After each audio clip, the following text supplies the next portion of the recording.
మేఘాలలో అందుకోదాలని ఆనందమే నీవు అందుకోదాలని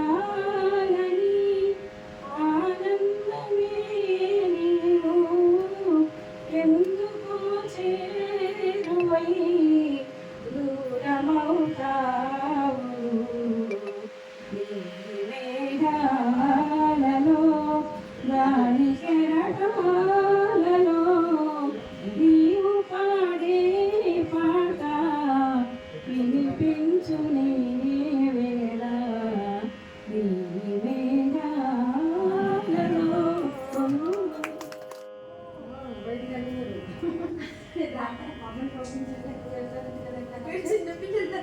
పర్మిషన్ తీసుకోవాలా వాళ్ళది అంటే మరి బాధ్యత కదా సంతకం పెడతారు కదా సంతకం పెట్టకపోతే జాయిన్ తీసుకోండి పిల్లలు మన ఏదైనా సిక్ అనుకోండి అలా బ్రీతింగ్ ఎక్సర్సైజ్ లాంటిది.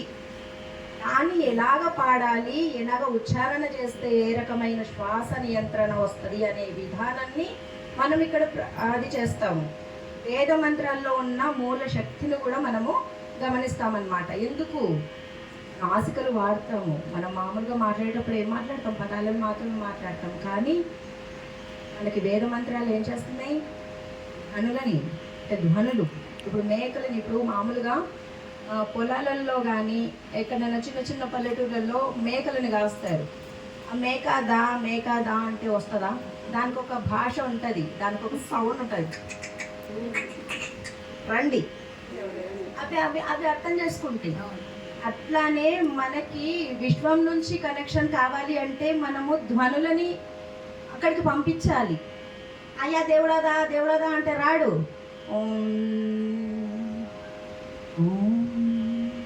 ఆయనను పిలిస్తే మంత్రం అది. ఆయనను ఏ రకంగా పిలవాలి అనే దాన్ని మాత్రమే మేము నేర్పిస్తాము.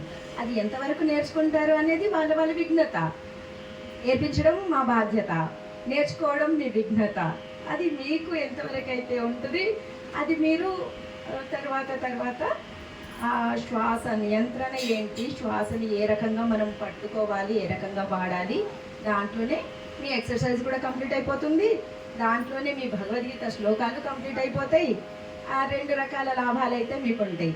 దాంతోపాటు మీకు ఒక మంచి మెడిటేషన్ వచ్చేసింది అంటనంటే మీకు ఒక రకమైన జ్ఞానం అనేది వస్తుంది. అంటే ఆ ధ్యానంలోకి వెళ్ళిపోయినరు అంటారంటే మీకు ఒక వారం రోజుల్లో మీకు ఉండే, అంటే మీరు చదువుకున్న తర్వాత ఎట్లా ఉంటుంది, చదవక ముందు మేమేంటి, చదివిన తర్వాత మేమేంటి అనేది మీకు తెలియకుండానే మీకు ఆ మార్పు అనేది తెలుస్తుంది. ముందుగా క్రోధం అనేది మనకి పోతుంది,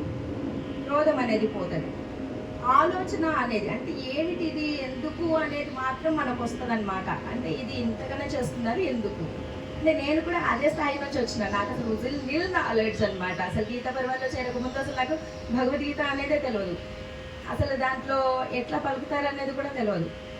నేర్చుకున్న తర్వాత ఇప్పుడు నేను L3 ట్రైనర్గా కూడా నేను ఆ దాంట్లో వచ్చినాను. మళ్ళీ ట్రైనర్గా నేను చేస్తున్నాను. అదంతా కూడా గోవిందదేవ్ గిరిజీ మహారాజ్ వాళ్ళ చలువ అనమాట. అంటే ఆన్లైన్ ద్వారా మన ఇంటి దాకా శ్రీకృష్ణుడు మన ఇంటి దాకా వచ్చాడు. నాకు చెప్పినాడో ఏమో, మేము మీ ఇంటి దాకా వచ్చాము. మీరు మమ్మల్ని స్వాగతిస్తారా లేకపోతే ఏమి అనేది మీ విఘ్నత. ఓకే అండి, జై శ్రీకృష్ణ. నా పేరు మాధవిలత అండ్ నేను గీతా పరివార్ నుంచి, కానీ డివైన్ క్లబ్ అని చేసి ఒక సంస్థని నేను నిర్వహిస్తున్నాను. దాంట్లో వచ్చేసి ఈ భగవద్గీతనే కాకుండా లలిత సహస్రనామము, విష్ణు సహస్రనామము, ఇంకా గణపతి స్తోత్రాలు, ఇంకా వచ్చే సౌందర్య లహరి ఇప్పుడు నడుస్తుంది. ఆ సౌందర్య లహరికి ఎవరో కాదండి, మన గంగా భవానీ దీది గారే ఇన్స్ట్రక్టర్. తన మొత్తం 2 సంవత్సరాల నుంచి మా యొక్క బాండింగ్ అనేది నడుస్తూనే ఉంది. తను గీతా పరివార్ నుంచి మాకు పరిచయం అయ్యారు, ఎగ్జామ్ రాశారు, 100 మార్క్స్ అవుట్ స్టాండింగ్లో తను పాస్ అయ్యారు. అక్కడి నుంచి మా బంధం అనేది కొనసాగుతూనే ఉంది. మొన్నటి వరకు విజయవాడలో ఉండేవాళ్ళు, ఇప్పుడు వచ్చారు అంటే అనగానే ఇంకా మనసు ఆగలేదు, రావాలి అనిపించేసింది. ఇవాళ వచ్చేసాము. మీ అందరితో కూడా మా మాటలు అనేది పంచుకుంటున్నాము. అందరికీ నమస్కారం అండి. రాము ఇంతమంది తల్లుల ఆశీర్వాదంతో ఇప్పుడు నేను ముందు మాట్లాడబోతున్నాను. హరహర మహాదేవ, శంభో శంకర. జై శ్రీరామ్, జై శ్రీకృష్ణ. ఈ మాట నేను ఎందుకు చెప్తున్నానంటే, ఇప్పుడు కలియుగం, ద్వాపర యుగంలో శ్రీకృష్ణుడు, త్రేతాయుగంలో శ్రీరాముడు, ఇక సత్యయుగంలో అంటే అందరు దేవుళ్ళందరూ ఉన్నారు అక్కడే. వాళ్ళ రూపము అది అంతా కూడా సత్యయుగంలో ఎలా ఉందనేది మనకు మన బుక్స్లలో ఉంటుంది. పురాణాలు అంటాం, పురాణాలు కాదు, అది మన చరిత్ర. త్రేతాయుగం తీసుకుంటే రాముడు, వెంకటేశ్వర స్వామి, ఆయన మానవ రూపం దాల్చి శ్రీరామచంద్రమూర్తిగా ఈ భూమి మీద ఉద్భవించాడు. ఆయన కూడా మీలాంటి ఒక అమ్మ కడుపులో నుంచే వచ్చాడు. సో ఆయనని మనం గుడిలో పెట్టి దేవుడు అంటున్నాము. ద్వాపర యుగంలో శ్రీకృష్ణుడు కూడా సేమ్ వెంకటేశ్వర స్వామి మళ్ళీ అవతార పురుషుడై మళ్ళీ ఒక తల్లి గర్భం నుంచి వచ్చాడు. వీళ్ళని ఏం చేసామంటే గుడిలో పెట్టి మనము బంధించేసాం దేవుడు అని చెప్పేసి. వాళ్ళు మన తాత ముత్తాతలు. ఎందుకంటే కలియుగం ఎలా ఉందో ద్వాపర యుగం ఉంది, త్రేతాయుగం ఉంది, సత్యయుగం ఉంది. వాళ్ళు మన తాత ముత్తాతలు, అంటే అప్పుడు మనుషులుగా పుట్టారు కాబట్టి వాళ్ళ వంశం నుంచే మనం ఇప్పటి వరకు కూడా ఉన్నాం మనం. అంతేనా కదా? సో నాదొక చిన్న విన్నపం, మీరందరూ మీకు ప్రియమైన అతి ప్రియమైన మనవళ్ళు మనవరాళ్ళు ఉంటారు, వాళ్ళకు చెప్పండి రాముడు కృష్ణుడు మన తాత ముత్తాతలు రా, వాళ్ళ వంశం నుంచే మనం వచ్చాము రా. ఎందుకంటే అలా చెప్తే వాళ్ళ ధీరత్వము, వాళ్ళ శూరత్వము, వాళ్ళ ధర్మము ఇవన్నీ వాళ్ళకు అలవాటు పడతాయి. మరి అవును కదా నేను రాముని వంశం, అవును కదా నేను కృష్ణుని వంశం అని చెప్పేసి. సో ఇది చాలా మంది చెప్పక వాళ్ళు దేవులను చేసేసి మనం గుడిలో బంధించేసాం. దేవుడు దేవుడు దేవుడు. సరే, దేవుడు గుడిలో ఉంటే దేవుడు కొబ్బరికాయ కొడతాం, పూజలు చేద్దాం, అన్నీ చేద్దాం. ఇంట్లో ఆయనది ఒక మహారాజులాగా ఉండే ఒక ఫోటోని ఇంట్లో పెట్టమని చెప్తాం మీ పిల్లలకు, మీ మనమనులకు అందరికీ. పెట్టి వీళ్ళు ఎవరు నాన్న అని చెప్పి చిన్నప్పుడు అడిగితే వాళ్ళు మన తాత ముత్తాతలు రాదు. మన ధర్మం ఇది రా.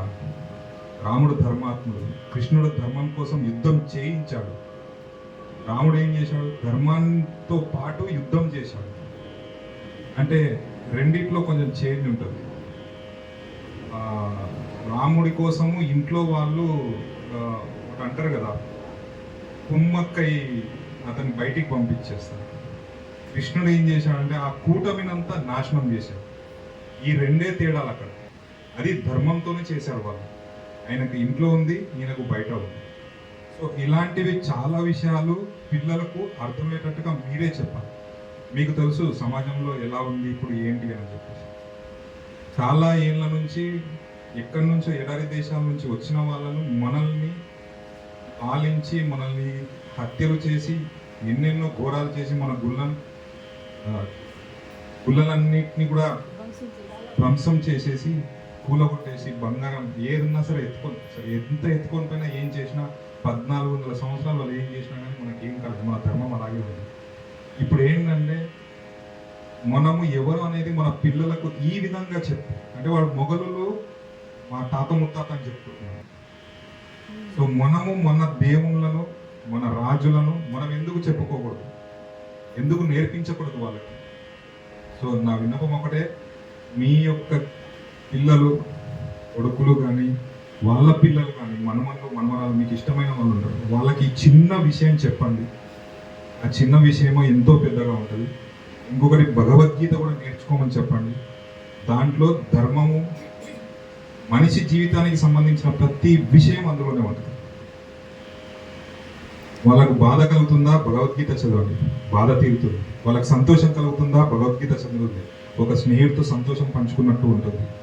మీకు కష్టాలు ఉన్నాయా, భగవద్గీత చదవండి, కష్టాలు నివారణ అయిపోతుంది. మీకు సుఖాలు ఉన్నాయా, భగవద్గీతతో చెప్పండి. ఒక దాంపత్య జీవితంలో ఉన్న వారితో ఎలాగైతే షేర్ చేసుకుంటామో అలా ఉంటుంది. డబ్బు విషయం, ఆర్థిక ఇబ్బందులు ఉన్నాయా, భగవద్గీత చదవండి, దానికి కావాల్సిన అన్ని ఉపాయాలు దాంట్లో ఉంటాయి.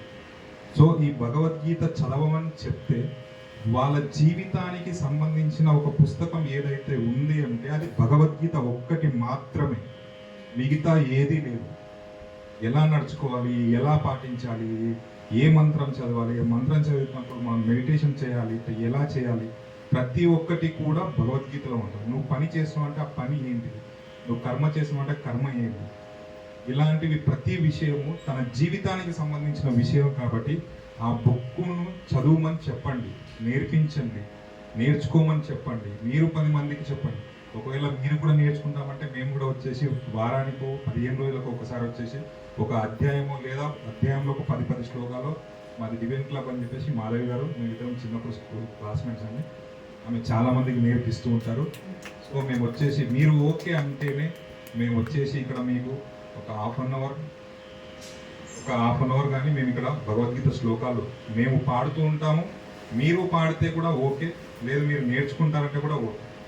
ఇది ఎందుకు చెప్తున్నా అంటే మీరు ఇక్కడ ఒక 2 శ్లోకాలు నేర్చుకొని మీ మనమన్లకు కింద మీరు ఆ శ్లోకం వినిపిస్తే వాళ్ళకు కూడా ఇంట్రెస్ట్ కలగవచ్చు. వాళ్ళు ఎక్కడో ఉండొచ్చు, అంటే చాలామంది ఇక్కడ ఉండొచ్చు, లేకపోతే విదేశాల్లో ఉండొచ్చు. వాళ్ళకి ఈ విషయం తెలిసిందంటే వాళ్ళు కూడా ఇందులో ఏదో ఉంది, మా అమ్మమ్మ చెప్పింది, మా నాన్నమ్మ చెప్పింది, మేము కూడా నేర్చుకోవాలి, మేము 10 మందికి నేర్పించాలి అనే విషయంతో వాళ్ళు కూడా నేర్చుకుంటారు. సో ప్లీజ్ మీకు ఓకే అంటేనే మేము వచ్చేసి ఇక్కడ మీకు భగవద్గీత పారాయణ, లలిత సహస్రనామం, మిగతావి ఏ ఉన్నా సరే వారం మనం అనుకొని చేద్దాం. మాధవీలత గారు ఉన్నారు, ఆమె చాలా చక్కగా నేర్పిస్తారు. ధన్యవాదాలు. మీ ఆశీర్వాదం ఎప్పుడు ఉండాలి మాకు. థ్యాంక్ యూ మాధవి గారు. ఆదివారం సాయంత్రం పెట్టుకుంటే డిఫరెన్స్ ఏంటి అంటే మన పిల్లలు నేర్చుకుంటారా అని అన్నారు కదా, బాబు 6 ఇయర్స్ అన్నమాట. 6 ఇయర్స్ ఇప్పుడు ఎల్కేజీ కంప్లీట్ అయ్యి యూకేజీలోకి ఎంటర్ అవుతున్నాడు. జిజ్ఞాసు ఎగ్జామ్ అని 3 అధ్యాయాలు చూడకుండా పాడేది ఒక పరీక్ష అనేది ఉంటుంది అనమాట. ఆ పరీక్షలో 100 మార్క్స్ తీసుకొని వచ్చుకున్నాడు అనమాట ఈ చిన్న బాబు. 6 ఇయర్స్ అంటే మనం అనుకుంటాం కదా మనకే రాదు, మన పిల్లలకి ఈయన 6 సంవత్సరాల పిల్లగాడంటే వీళ్ళ తల్లిదండ్రులు ఎన్ని సంవత్సరాలు ఉండొచ్చు, మనకన్నా చిన్నోళ్ళే కదా. మనకన్నా చిన్నోళ్ళకి ఆ మైండ్ వచ్చింది అంటే మనకి ఇంకెంత మైండ్ ఉండాలి.